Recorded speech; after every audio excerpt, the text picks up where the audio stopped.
Good evening, friends, and welcome to the finale episode of Dreary December 2025. Tonight's episode is To Build a Fire by Jack London.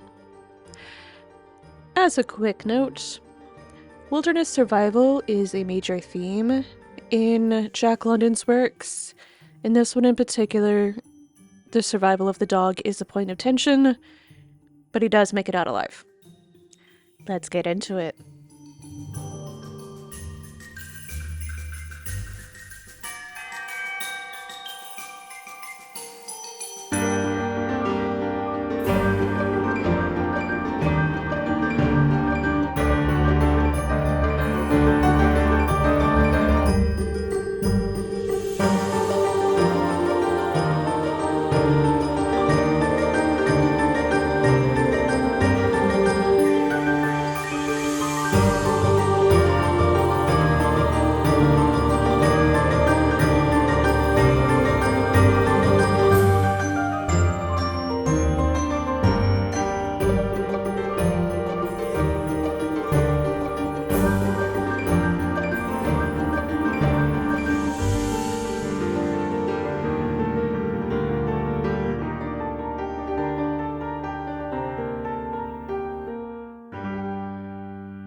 Day had dawned cold and gray when the man turned aside from the main Yukon Trail.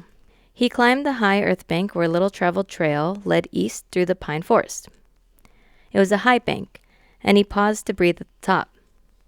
He excused the act to himself by looking at his watch. It was 9 o'clock in the morning. There was no sun or promise of sun, although there was not a cloud in the sky. It was a clear day. However, there seemed to be an indescribable darkness over the face of things. That was because the sun was absent from the sky. This fact did not worry the man. He was not alarmed by the lack of sun. It had been days since he had seen the sun. The man looked along the way he had come. The Yukon lay a mile wide and hidden under 3 feet of ice. On top of this ice were as many feet of snow. It was all pure white. North and south, as far as his eye could see, it was unbroken white. The one thing that relieved the whiteness was a thin, dark line that curved from the pine-covered island to the south. It curved into the north, where it disappeared behind another pine-covered island. This dark line was the trail, the main trail. It led south 500 miles to the Chilcot Pass and Saltwater. It led north 75 miles to Dawson, and still farther on to the north 1,000 miles to Nulato, and finally to St. Michael on Bering Sea, 1,000 miles and a half, 1,000 more. But all this, the distant trail, no sun in the sky, the great cold, and the strangeness of it all, had no effect on the man. It was not because he was long familiar with it. He was a newcomer in the land, and this was his first winter. The trouble with him was that he was not able to imagine. He was quick and ready in the things of life, but only in the things and not in their meanings. 50 degrees below zero meant 80 degrees of frost. Such facts told him that it was cold and uncomfortable, and that was all. It did not lead him to consider his weakness as a creature affected by temperature. Nor did he think about man's general weakness, able to live only within narrow limits of heat and cold. From there, it did not lead him to thoughts of heaven and the meaning of a man's life. 50 degrees below zero meant a bite of frost that hurt, and that must be guarded against by the use of mittens, ear coverings, warm moccasins, and thick socks. 50 degrees below zero was to him nothing more than 50 degrees below zero. That it should be more important than that was a thought that had never entered his head. As he turned to go, he forced some water from his mouth as an experiment. There was a sudden noise that surprised him. He tried it again. And again, in the air, before they could fall to the snow, the drops of water became ice that broke with a noise. He knew that at 50 below zero, water from the mouth made a noise when it hit the snow. But this had done that in the air. Undoubtedly, it was colder than 50 below. But exactly how much colder he did not know. But the temperature did not matter. He was headed for the old camp on Henderson Creek, where the boys were already. They had come across the mountain from the Indian Creek country. He had taken the long trail to look out at the possibility of floating logs from the islands in the Yukon down the river when the ice melted. He would be in camp by 6 o'clock that evening. It would be a little after dark, but the boys would be there, a fire would be burning, and a hot supper would be ready. As he thought of lunch, he pressed his hand against the package under his jacket. It was also under his shirt, wrapped in a handkerchief, and lying for warmth against the naked skin. Otherwise, the bread would freeze. He smiled contentedly to himself as he thought of those pieces of bread, each of which was enclosed a generous portion of cooked meat. He plunged among the big pine trees. The trail was not well marked here. Several inches of snow had fallen since the last sled had passed. He was glad he was without a sled. Actually, he carried nothing but the lunch wrapped in the handkerchief. He was surprised, however, at the cold. It certainly was cold, he decided, as he rubbed his nose and face with his mittened hand.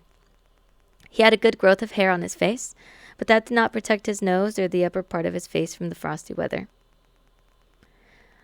Following at the man's heels was a big native dog. It was a wolf dog, gray-coated and not noticeably different from its brother, the wild wolf. The animal was worried by the great cold. It knew that this was no time for traveling. Its own feeling was closer to the truth than the man's judgment. In reality, it was not merely colder than 50 below zero. It was colder than 60 below, then 70 below. It was 75 below zero. Because the freezing point is 32 above zero, it meant that there were 107 degrees of frost. The dog did not know anything about temperatures. Possibly in its brain, there was no understanding of a condition of very cold, such as was in the man's brain. But the animal sensed the danger. Its fear made it question eagerly every movement of the man, as if expecting him to go into camp or to seek shelter somewhere and build a fire. The dog had learned about fire, and it wanted fire. Otherwise, it would dig itself into the snow and find shelter from the cold air. The frozen moistness of its breathing had settled on its fur in a fine powder of frost. The hair on the man's face was similarly frosted, but more solidly. It took the form of ice and increased with every warm, moist breath from his mouth. Also, the man had tobacco in his mouth. The ice held lips so tightly together that he could not empty the juice from his mouth. The result was a long piece of yellow ice hanging from his lips. If he fell down, it would break, like glass, into many pieces. He expected the ice formed by the tobacco juice, having been out twice before it was very cold, but it had not been as cold as this, he knew. He continued through the level forest for several miles. Then he went down a bank to the frozen path of a small stream. This was Henderson Creek, and he knew he was 10 miles from where the stream divided. He looked at his watch. It was 10 o'clock. He was traveling at the rate of 4 miles an hour. Thus, he figured that he would arrive where the stream divided at 12:30. He decided he would eat his lunch when he arrived there. The dog followed again at his heels, with its tail hanging low, as the man started to walk along the frozen stream. The old sled trail could be seen, but a dozen inches of snow covered the marks of the last sleds. In a month, no man had traveled up or down that silent creek. The man went steadily ahead. He was not much of a thinker. At that moment, he had nothing to think about except that he would eat lunch at the stream's divide and that at 6 o'clock he would be in camp with the boys.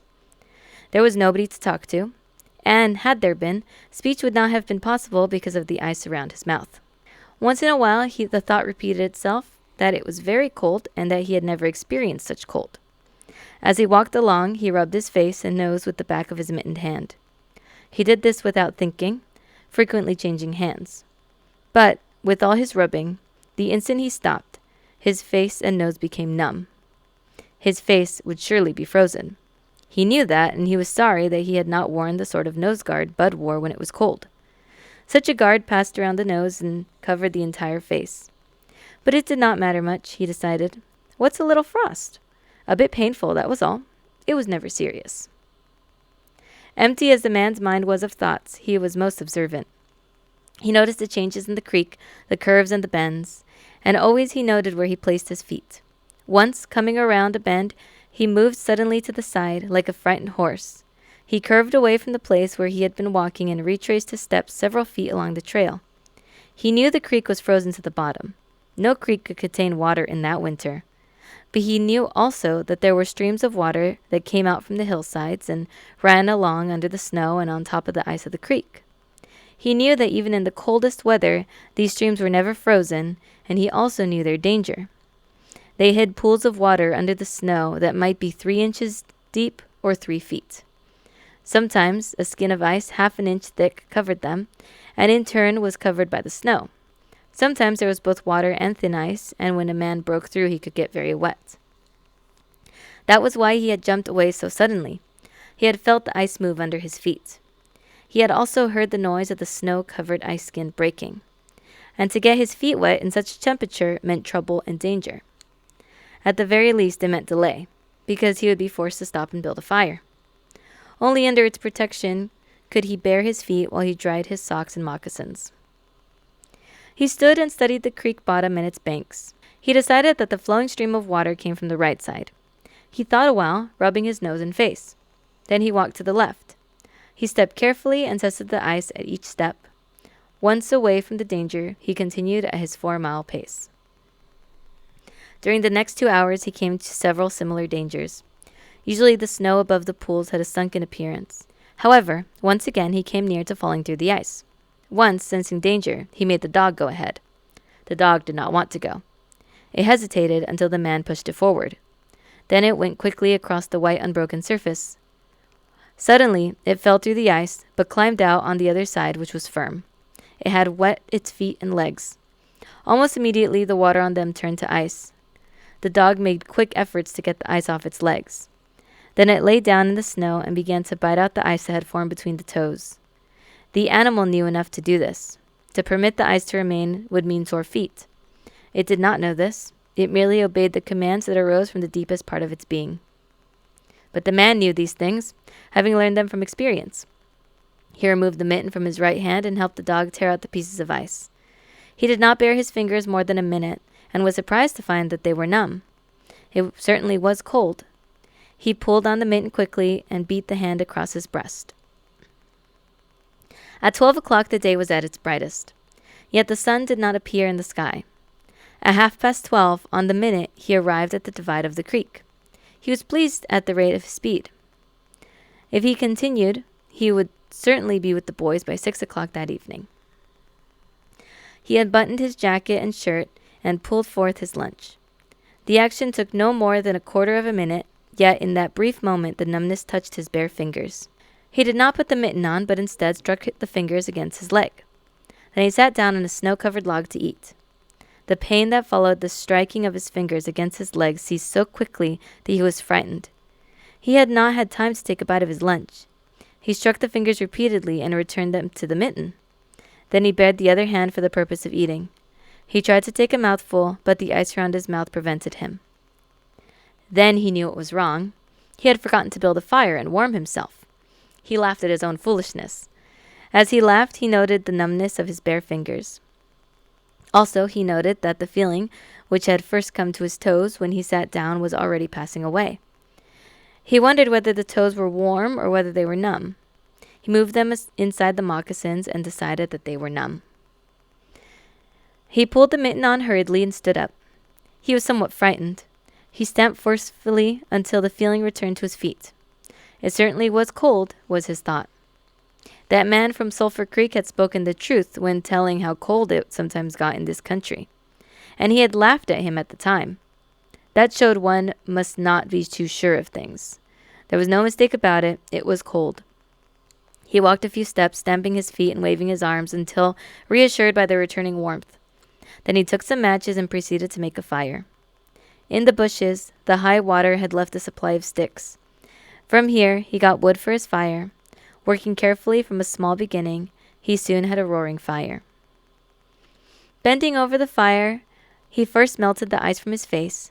With the protection of the fire's warmth, he ate his lunch. For the moment, the cold had been forced away. The dog took comfort in the fire, lying at full length, close enough for warmth and far enough to escape being burned.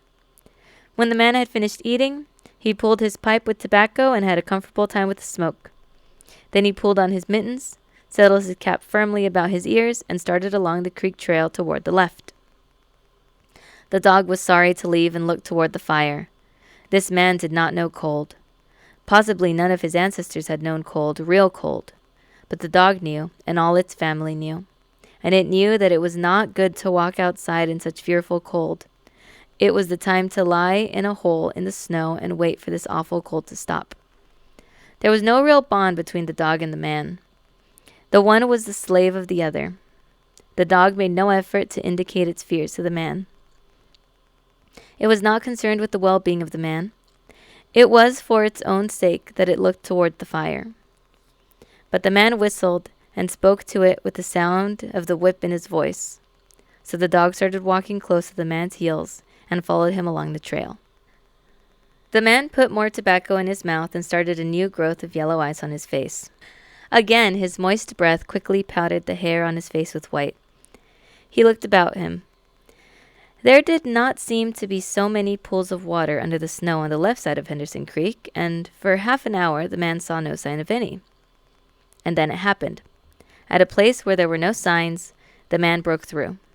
It was not deep. He was wet to the knees before he got out of the water to the firm snow. He was angry and cursed his luck aloud. He had hoped to get into camp with the boys at 6 o'clock, and this would delay him an hour. Now he would have to build a fire and dry his moccasins and socks. This was the most important at that low temperature. He knew that much. So he turned aside to the bank, which he climbed. On top, under several small pine trees, he found some firewood which had been carried there by the high water of last year. There were some sticks, but also larger branches and some dry grasses. He threw several large branches on top of the snow. This served for a foundation and prevented the young flame from dying in the wet snow. He made a flame by touching a match to a small piece of tree bark that he took from his pocket. This burned even better than paper. Placing it on the foundation, he fed the young flame with pieces of dry grass and with the smallest dry sticks. He worked slowly and carefully, realizing his danger. Gradually, as the flame grew stronger, he increased the size of the sticks with which he fed it. He sat in the snow, pulling the sticks from the bushes under the trees and feeding them directly into the flame. He knew he must not fail. When it is 75 below zero, a man must not fail in his first attempt to build a fire. This is especially true if his feet are wet. If his feet are dry and he fails, he can run along the trail for half a mile to keep his blood moving. But the blood in wet and freezing feet cannot be kept moving by running when it is 75 degrees below. No matter how fast he runs, the wet feet will freeze even harder. All this the man knew. The old man on Sulphur Creek had told him about it, and now he was grateful for the advice. Already all feeling had gone from his feet. To build a fire, he had been forced to remove his mittens, and the fingers had quickly become numb. His pace of 4 miles an hour had kept his heart pushing the blood to all parts of his body. But the instant he stopped, the action of the heart slowed down.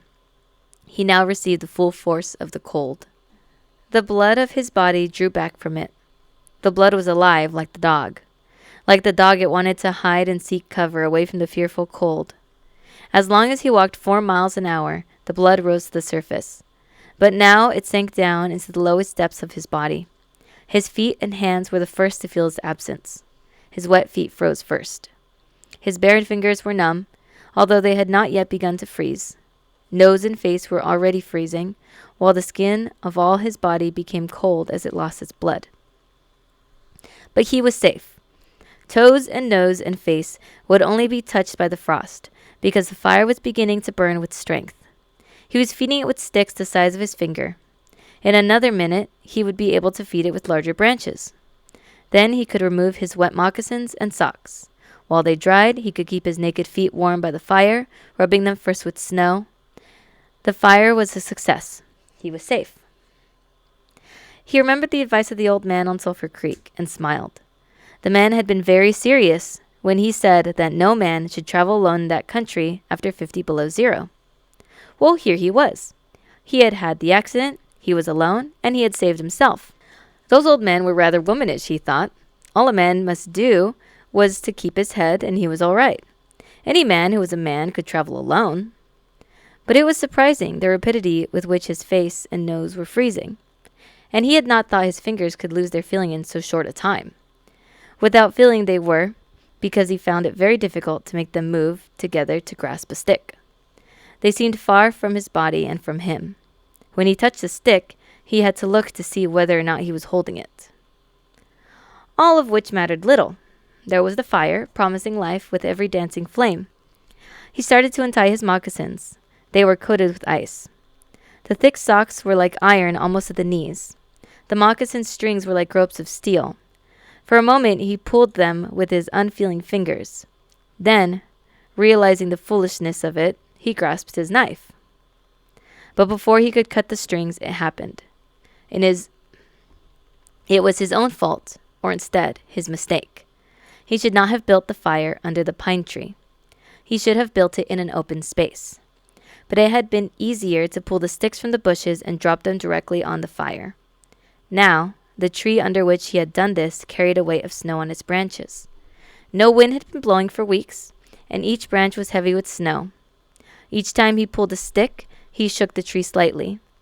There had been just enough movement to cause the awful thing to happen. High up in the tree, one branch dropped its load of snow. This fell on the branches beneath. The process continued, spreading through the whole tree. The snow fell without warning upon the man and the fire was dead.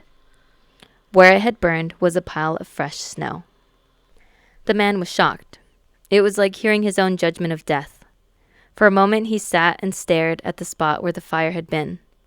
Then he grew very calm. Perhaps the old man on Sulphur Creek was right. If he had a companion on the trail, he would be in no danger now. The companion could have built the fire.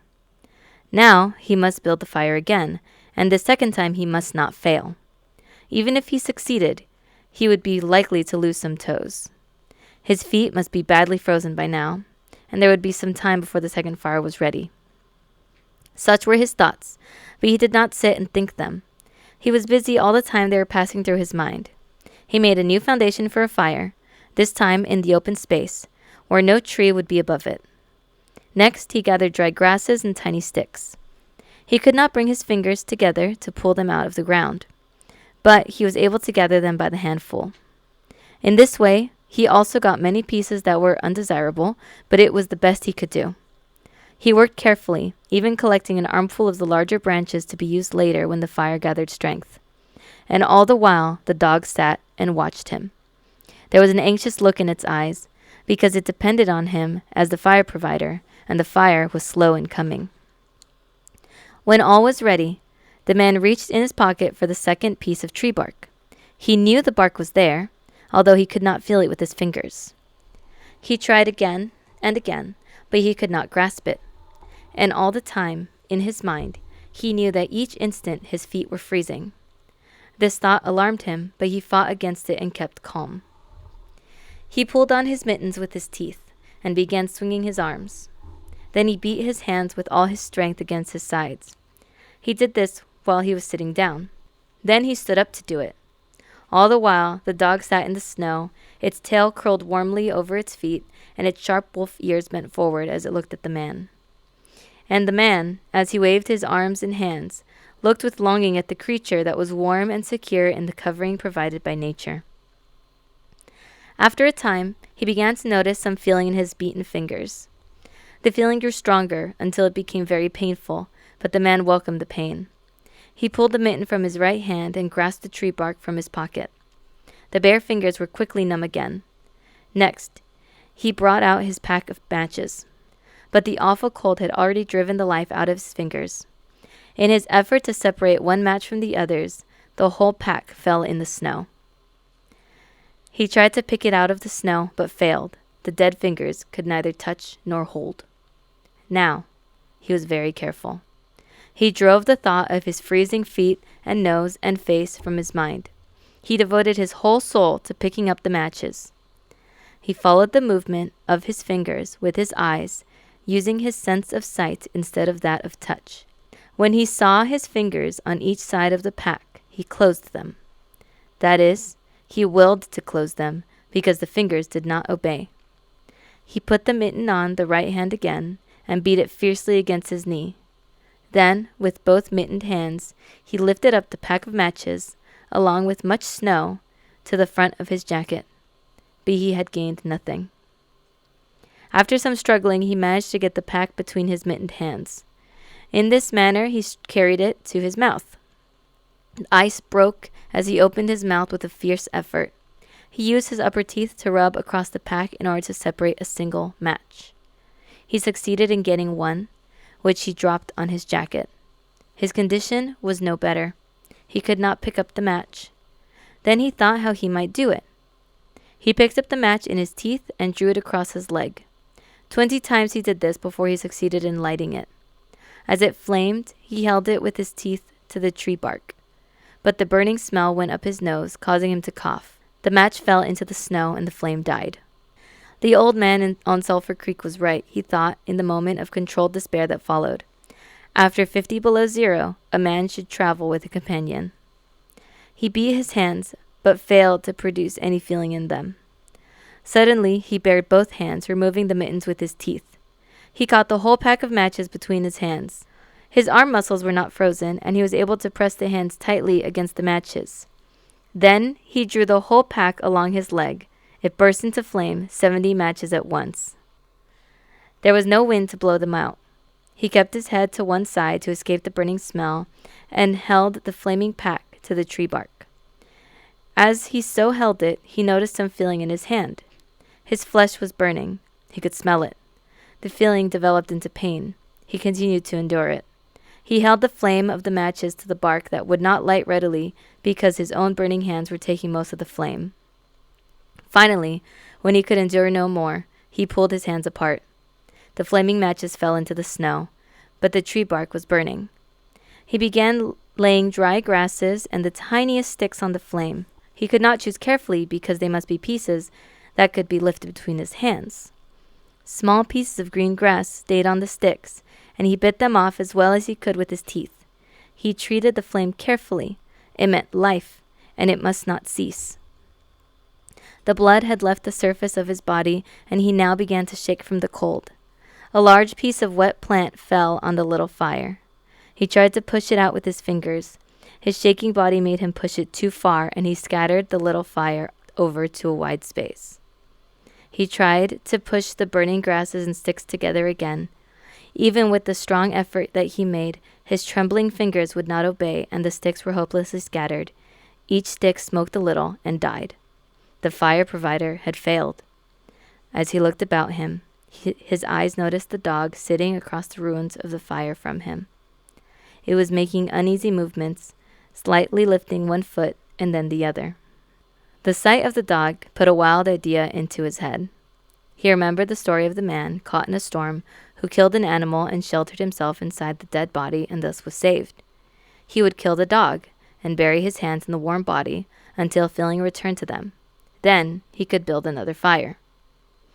He spoke to the dog, calling it to him. But in his voice was a strange note of fear that frightened the animal. It had never known the man to speak in such a tone before. Something was wrong, and it sensed danger. It knew not what danger, but somewhere in its brain arose a fear of the man. It flattened its ears at the sound of the man's voice. Its uneasy movements and the lifting of its feet became more noticeable, but it would not come to the man. He got down on his hands and knees and went toward the dog, but this unusual position again excited fear, and the animal moved away. The man sat in the snow for a moment and struggled for calmness. Then he pulled on his mittens, using his teeth, and then stood on his feet. He glanced down to assure himself that he was really standing, because lack of feeling in his feet gave him no relation to the earth. His position, however, removed the fear from the dog's mind. When he commanded the dog with his usual voice, the dog obeyed and came to him. As it came within his reach, the man lost control. His arms stretched out to hold the dog, and he experienced real surprise when he discovered that his hands could not grasp. There was neither bend nor feeling in the fingers. He had forgotten for the moment that they were frozen, and that they were freezing more and more.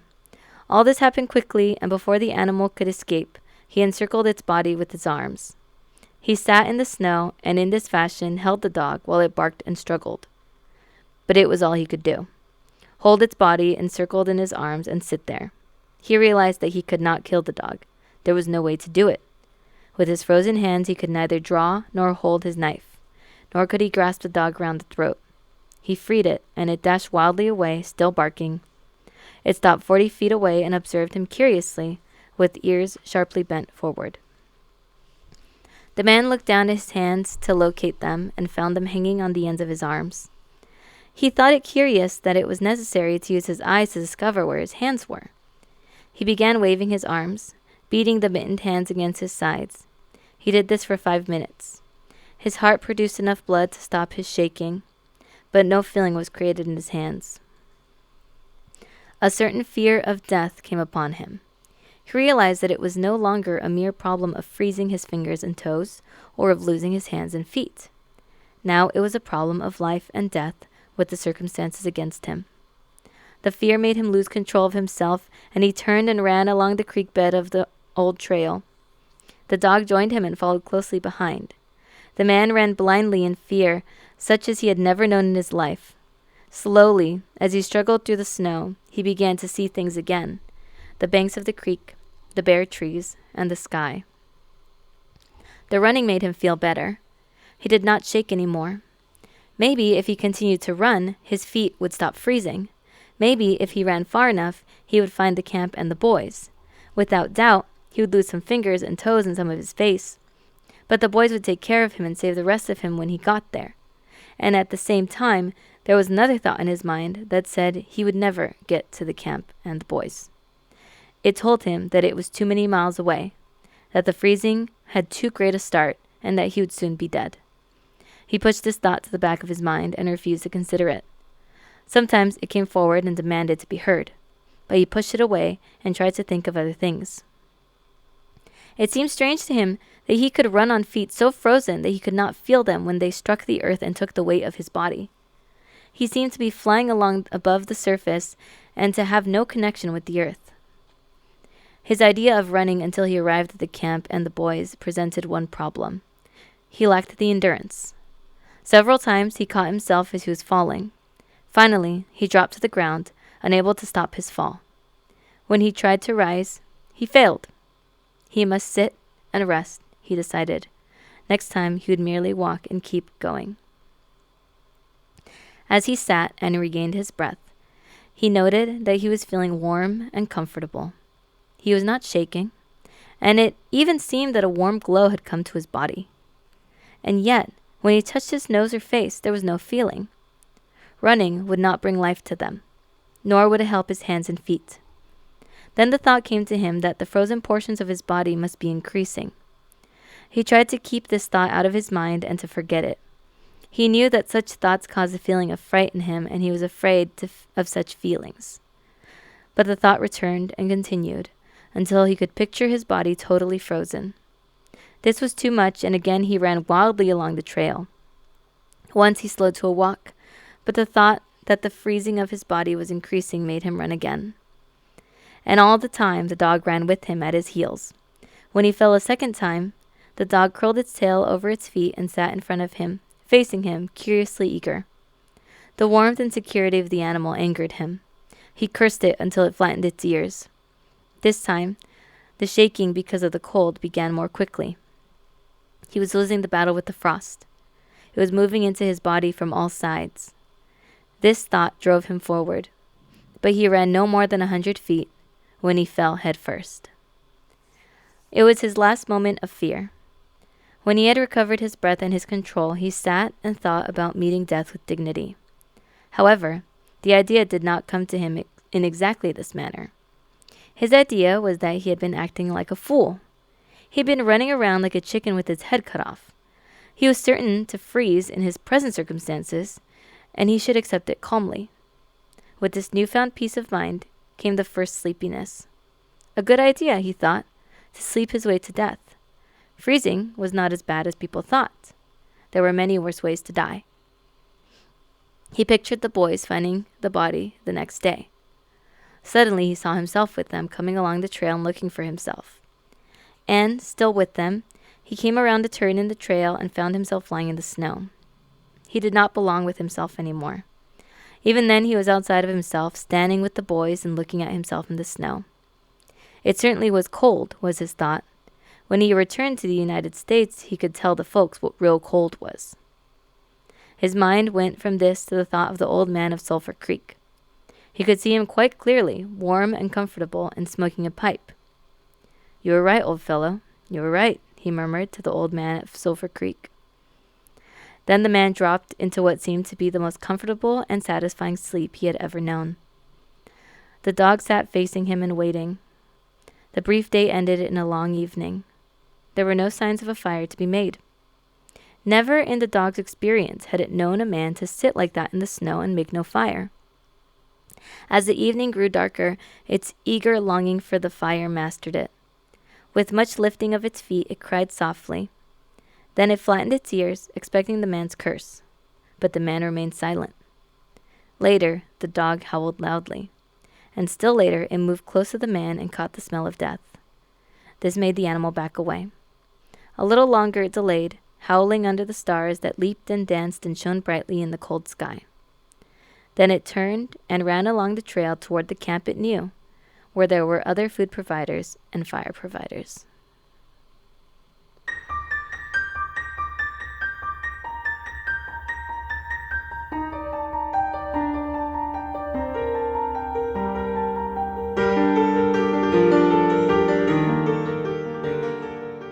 So the dog survives and the guy does not. He thought he could handle the cold, but the cold is just like as death is the great equalizer, so is the cold. Yeah. Good grief. It's a good story, though. Yeah. But listen, -50. Don't be daring anything negative, period. He thought it was -50. It was actually -75.